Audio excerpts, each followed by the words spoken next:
Good morning, ladies and gentlemen. Today we are on page 105, and our objective today is I will multiply using an area model or the distributive property. Okay, so ladies and gentlemen, these are two things we've already done. We've already learned how to multiply using the area model and the distributive property. So today we're really just going to be practicing those. They do tell you in your vocabulary section a quick reminder of each of them. And then the steps are just decide which strategy you're going to use and to solve. So the distributive property, if you need to look back, was in lesson 2-6. We just did that. And the area model was in lesson 2-4. So even though I know that you probably like one or the other, you're going to notice when I do mine, I'm going to practice one of each. When we do ours, we're going to practice one of each. And then I want you also to continue to practice both of them when you're doing this by yourself, because you really want to continue to practice different types. Okay, so I'm going to get started on mine. Here's my first problem, and it says 6,019 times 7. And the directions tell me to choose one of the methods. I'm going to be choosing the distributive property for this because you'll see in the next one, they've kind of already chosen that I have to do the area model. Okay, so what do I do first? Well, if you remember in the distributive property, I liked that the lesser factor was first. So I might set it up like that instead. But my first step is I'm going to circle my greater factor. And then my second step is I'm going to decompose that. And I'm going to decompose it using the expanded form. So I have 7 times 6,000 plus, there's nothing in the hundreds, so plus 10 plus 9. Okay, step 3 then is I'm going to distribute or pass out my 7. So I get 7 times 6,000 plus 7 times 10 plus 7 times 9. Okay, and then my fourth step is I'm going to solve. So I have 7 times 6 is 42, and I'm going to add 3 zeros. 1, 2, 3, plus 7 times 10 I know is 70, so I can just solve it that way. And then 7 times 9 is 63. Okay, and part of that solving is I need to add those partial products together.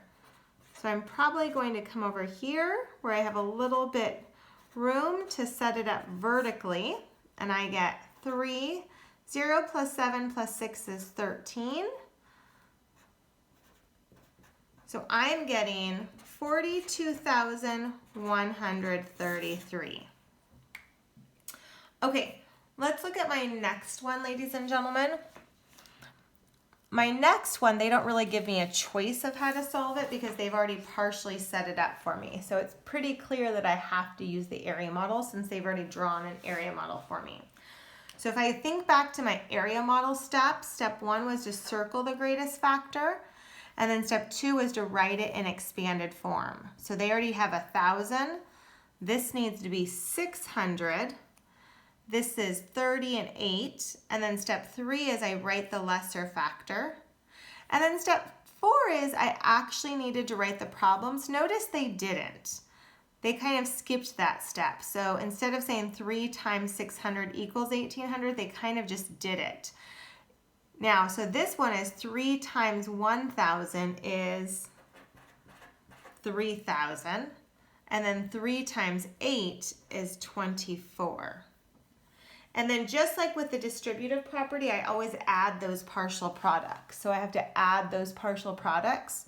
So I'm going to come over here and add 3,000 1,890, and 24.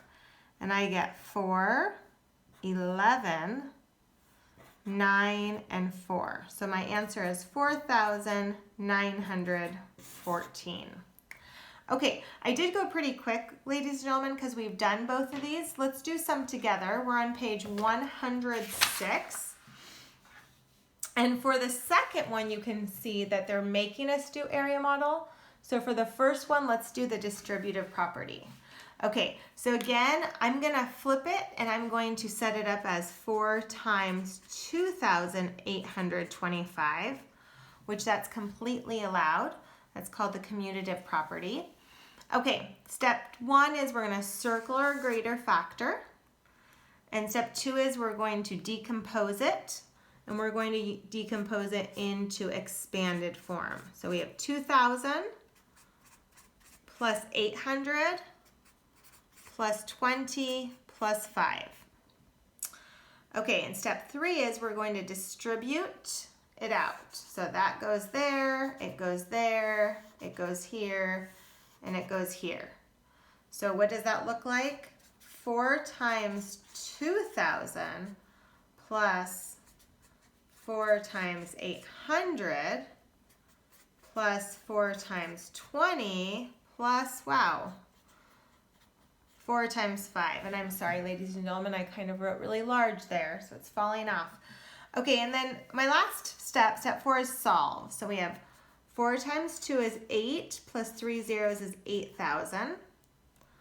4 times 8 is 32, plus 2 zeros. Plus 4 times 20, I know 4 times 20 is 80, because I think of 4 $20 bills. And then 4 times 5 is 20. Okay, and then part of solving is we have to add that. I don't have a lot of room, so I'm gonna have to maybe do it right here. But I have 8,000, 3,200, 80, and 20.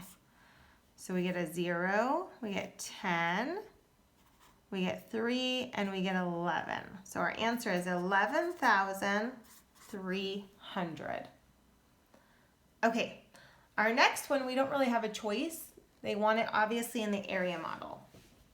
So here was our greater factor, which should be an expanded form on top. So the 3 should be 3,000 on top. Then we have 400, then we have a 0, and then a 5. So 4 times 3,000 is 12,000. 4 times 400, well, 4 times 4 is 16, and then let's add those 2 zeros.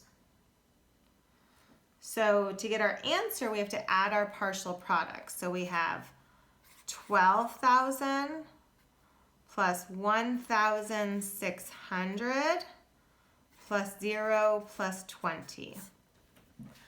Okay, so let's see what we have. We have 0, 2, 6, 3, and 1.